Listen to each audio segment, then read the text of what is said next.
So I think you just see greater competition for consumers' entertainment budgets. And if you're going to have your programming survive, eventually some of this is going to have to either be bundled or just merged together, where one app that doesn't have much viewership is absorbed by a larger app.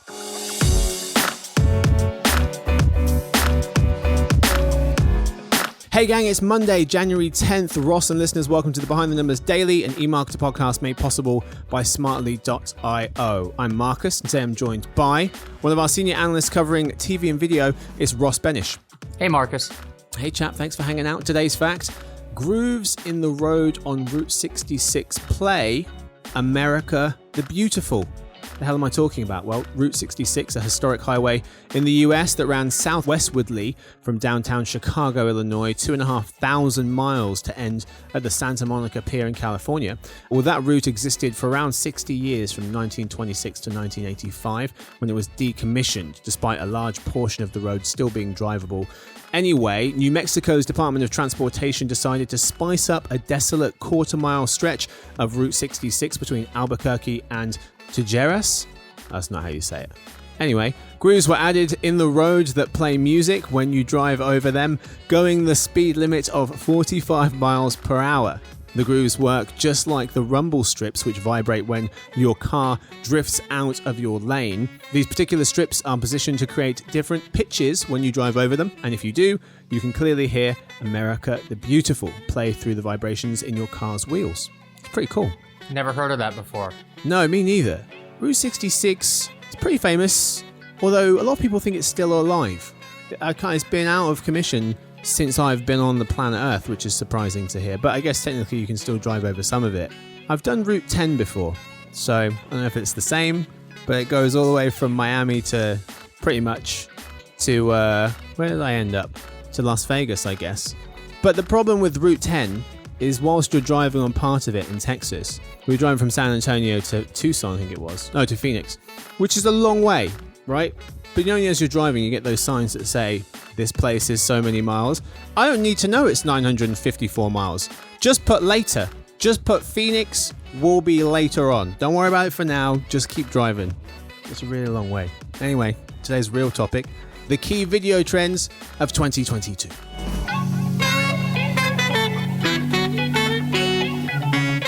Today we're talking all about the key video trends of 2022. What do you need to know in the worlds of TV and video for this year? Well, we have our expert with us who recently put out the Insider Intelligence's US Video Trends to Watch in 2022 report, predictions for TV and digital video. We're going to talk about two of them with that gentleman right now. Ross, the first one you wanted to talk about was networks and distributors keep fighting over retransmission fees, passing the buck to frustrated consumers. What's going on here, and what do you expect to continue to go on here in 2022? Well, so when skinny bundles, also known as vMVPDs, first came out, they were supposed to be a replacement for traditional television. When people would cut the cord, they would presumably subscribe to something like Sling TV or Hulu with Live TV. But now we're seeing that many people who cut the cord do not subscribe to these products, and these products, while they're growing in their user base, that growth has slowed substantially. Much of that is due to price increases. These products used to be substantially cheaper than their cable and satellite alternatives. Now they're about the same price. And that's happened as programming costs have risen, and you see a lot of carriage disputes.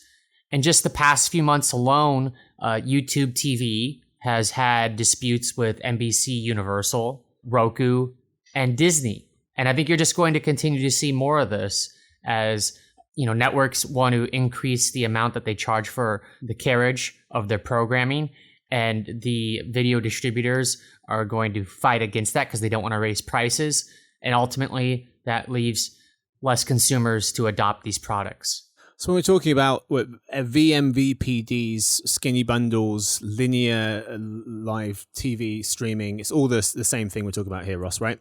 Yep, virtual cable. Exactly. And so we have vMVPDs, skinny bundles, whatever you want to call them. Those skinny bundle households, 11% of US households will have a skinny bundle this year. Next year, 11. The year after that, 11. The year after that, 11.5. Is that largely because of these carriage disputes, Ross? And if they weren't going on, where could that number get to? Well, yeah, well, the carriage disputes and the price rising. But the carriage disputes, it's very frustrating for people who, they pay a bunch of money to get YouTube TV or Sling TV, and then suddenly ESPN has dropped and they want to watch college football that weekend or NFL, and they don't have the programming they thought they were going to have. And that's a problem that's plagued traditional television for a long time. This isn't unique to the skinny bundles, but it just kind of shows how when they made these products, they brought all the old problems with them. So people are going to cut the cord, even if you give them a digital alternative that is a little more flexible in terms of how you can cancel it and when you can turn it off and on. It's still not attractive enough when it has this like legacy baggage. Right. And it's easier for them to pull out of that agreement if the favorite channels are disappearing from that service. So fast forward, December 2022, I ask you, what's been the big change this year with regards to carriage disputes? What do you tell me? Like, how does this end up in a year's time? I think we just still fight over the same issues, and we see more high-profile disputes between the apps, like the video distributors, and then the networks that they're on, as well as the devices that carry them. Because they're not just battling, Disney or NBCU or A&E. They're also having to make deals with Fire TV and Roku and so on. And it leads to a lot of consumers being confused. Where is this app even available? What networks are going to be on it? That's going to change, especially with the regional sports networks. Are there certain players that are more insulated from these disputes, or on the flip side of that, more vulnerable? I suppose for sports fans, if you are really tethered to like what ESPN carries, Hulu at Live TV is always going to have ESPN because they have the same parent company. So, they're a little protected within that group of TV networks. But aside from that, I suppose YouTube has the biggest battle to pick with, someone like Roku or Fire TV, because they're battling them over ad revenue. Of course, everyone's battling over ad revenue, but these are giants in the CTV space. So, I would expect them to get in more disputes over the course of the next year. Okay. Let's move on to a second trend here. The streaming market continues to get more crowded. Ross, how's that possible? Well, we just never have stopped launching apps. And we're not going to see it, there's nothing like the scale of what we've seen in the last 2 years coming. There's nothing like Disney Plus or HBO Max coming out in the next few months, but you're going to continue to see more apps, even if they're niche. And you don't see as much reduction of apps. And so the number of apps that are streaming is rising much faster than the number of apps that people subscribe to. So people have increased the number of services they'll pay for. Years ago, people were paying for like 3 or 4 services on average. Now, it's above 6 in many cases, depending on what survey you look at. Of course, that often includes password sharing where someone else is footing the bill. But people aren't going to ever subscribe to like 12 apps, no matter how many streaming services launch. So I think you just see greater competition for consumers' entertainment budgets. And if you're going to have your programming survive, eventually some of this is going to have to either be bundled or just merged together, where one app that doesn't have much viewership is absorbed by a larger app. Particularly in the case where you see some of these huge media conglomerates operate like a bunch of streaming services. Just to give an example, Viacom, they have BET Plus, they have Showtime, they have Paramount Plus, and they have their free service, Pluto TV. That's a lot of services. And you expect these companies to roll them up under one app, or just maintain a bundle? Well, I expect some combination. Like, definitely bundling will happen for the existing products, but I do think there will also be some pushing together. Maybe not just one app per entertainment conglomerate, but for someone who has a portfolio of 5 or 6 apps, maybe they combine them to have 2 or 3 apps. An example would be like what happened with WWE Network and Peacock. I think you'll see more of that, where the flagship app for that company may absorb an app that isn't really tracking that well. Of all the different moves going on at the moment, who do you think's got the best strategy out there when it comes to consolidation and streamlining the experience, both for advertisers and consumers? Is there one that jumps out to you? Well, Disney's been the most successful in their bundling. I don't know if it's the best for advertisers, and Disney Plus, doesn't even include advertising, but it's been the most intuitive for consumers. They've gotten Yep. a lot more signups by using that strategy. As far as what's streamlined the best for advertisers, I'm not really sure which is most optimized at this point. And why do you, for Disney and their bundle, why do you think they've been so successful? Is it the price point? Is it just the fact that they've got the best content and people gravitate to that? Is it the fact that they're bundling 3 different services and that's easy for people to wrap their heads around than, 20 different mini apps? Yeah, it's only 3 services and they're recognizable. Like the names of ESPN, Disney, and Hulu already had broad familiarity. Right. I don't think a lot of people are currently that familiar with what Peacock or Paramount Plus are right now. Mm-hmm. What they have on. We are in the industry, but if you asked 100 consumers, I bet half of them would be confused what you're talking about. Right. I want to quickly circle back to something you said about the average number of streaming services people are willing to pay for. TiVo, you got some research in your report, TiVo showing that the average number of SVOD services North Americans had in 2016 was about 4. By 2019, 2020, it jumped to about 7. And last year, they suggested that it was close to 9. Is this an outlier, this research? No, I don't think it'll be an outlier, but I believe they're also, like I said, factoring in. You may subscribe to an app, but that doesn't necessarily mean that you yourself are paying for it. Right. Okay. When you phrase the question a little differently, like what you're paying for, that's when you see a little closer to 6. But I don't think either approach is wrong. It's just a different way of looking at it. Right. Well, that's all we've got time for the lead story. It's time now for the halftime report. Ross, we talked about 2 different trends today. We talked about carriage disputes and then also the streaming market getting even more crowded somehow. I'll ask you for a takeaway from each if you could.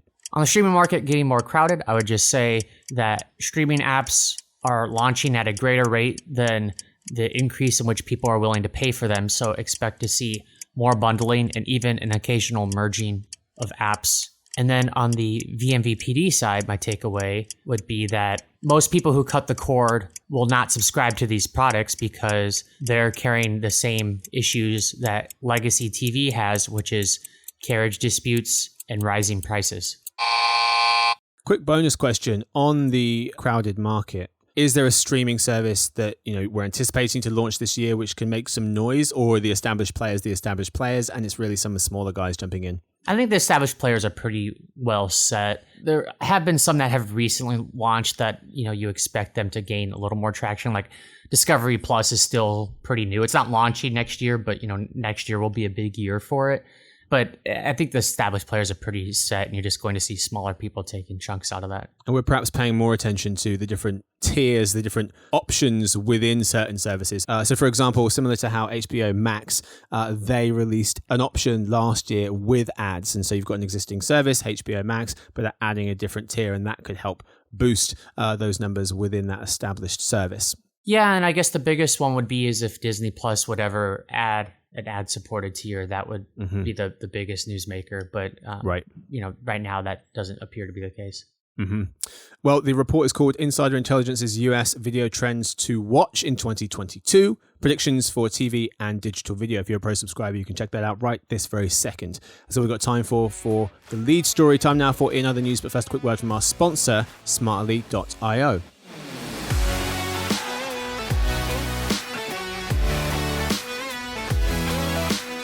Hi to all the social media marketers out there. Listen up. Social platforms have become more important than ever for brands. You know this. So if you're looking to scale your social advertising in 2022, look no further. Smartly.io is number 1 in social media advertising. They help brands automate every step of the process by combining creative production and ad buying to unlock greater performance. To get the brand new 2022 social advertising trends report, go to smartly.io/eMarketer. Right, folks, we are back today in other news. How big in media does Apple want to be? And what live sports can do for linear TV and streaming? Story 1. Just how big in media does Apple want to be? Asks The Economist. The article points out that Apple Music launched in 2015. It's the second largest streamer after Spotify. 2-year-old Apple TV Plus is the 4th largest video service outside China by the number of subscribers, according to data company Omdia. Recent smaller bets include Apple's subscription gaming package Arcade, publishing bundle News Plus, and a service that offers video aerobics classes, Fitness Plus. But winning at streaming depends mainly on splurging on content, the article notes. And Apple, the wealthiest company on the planet, only spent $2 billion on film and TV in 2021 versus Amazon's $9 billion and Netflix's $14, estimates Ampere Analysis. So Ross, Apple's media ambitions are blank. Minuscule compared to the scale that Apple has through the rest of its business. Talk to me about that. So whatever Apple does in media is going to be pennies compared to what they're making in tech. And they're still, especially in streaming, not among the largest players. That survey you cited that said that they're the fourth outside of China, if that's the case, that's because they heavily subsidize their viewership. I mean, you get a Apple TV Plus for free for a year if you buy a new Apple device, and you'd be counted as a subscriber whether or not you ever log in. So Not that many people are actually watching Apple TV Plus, particularly when you consider, half the world's not using Apple devices, and it's very difficult to even use that service if you aren't an Apple person. And in your opinion, does Apple get into the game more aggressively soon? Are they sat on the bench waiting to be subbed in, or are they in the nosebleed section and there's no way they're getting into the game? I mean, they could get into it. I mean, they could spend as much money as they want. They have more cash on hand than probably about any other company in the world, but you'll have to decide if this is a marriage priority or if it's just a side hobby. And right now, outside of the music part, it kind of just seems like a hobby. Well, to that point about whether it's a priority or a hobby, the article noted many wonder why Apple is in media at all, since none of the markets offer big prizes for the world's most valuable firm. The entire global recorded music industry has sales of $22 billion.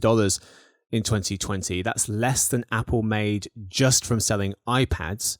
And in about a month, Apple generates as much revenue as Netflix makes in a year. Story 2.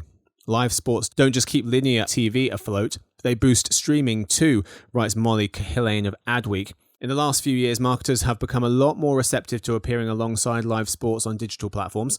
Some brands that bought linear 2018 Super Bowl ads opted not to purchase the equivalent digital inventory, notes Dan Lovinger, an NBC Sports EVP of ad sales. But for 2022's Super Bowl 56, they have all committed to multi-platform buys. For context, last year, the NFL completed a new TV rights deal worth an estimated $10 billion annually over the next decade. The deal keeps the NFL games on CBS, Fox, NBC, ESPN, and ABC for years to come, whilst extending them to a variety of streaming platforms. Ross, marketers' attitudes towards multi-platform buys, linear TV and digital video are blank. Convoluted. Talk to me. There was an article recently by Zach Rogers, former Ad Exchanger editor. I believe this ran in Adweek, and it was kind of like the more money, more problems situation where everyone's excited about CTV and ad tech companies are rushing in to make money on the space, but then the number of problems with ad buying continues to proliferate, and they don't seem to be like they'll be solved anytime soon. You can't just throw technology at it and solve it. So I think there's a lot of confusion over how to successfully do cross-screen video buys and manage those campaigns, particularly with the issues of ad fraud and frequency capping of seeing the same ad too many times. So right now, it's something people are excited about because there's a lot of viewer attention, but it's very convoluted to successfully execute. Victoria, if we can throw on top some Mo Money, Mo Problems, Notorious B.I.G., Mace, Sean Combs. Now, who's hot, who not? That'd be great. I'm of course kidding. We can't afford that. That's all we've got time for this episode. Ross, thanks for hanging out, mate. Good to see you. Yes, sir. You too. Thank you to Victoria. She edits the show and DJs as well. Throw a little Mo Money and Mo Problems on there and then give Stuart the bill. He runs the team. Thanks to everyone listening. We'll see you tomorrow for the Behind the Numbers Daily, an eMarketer podcast made possible by Smartly.io.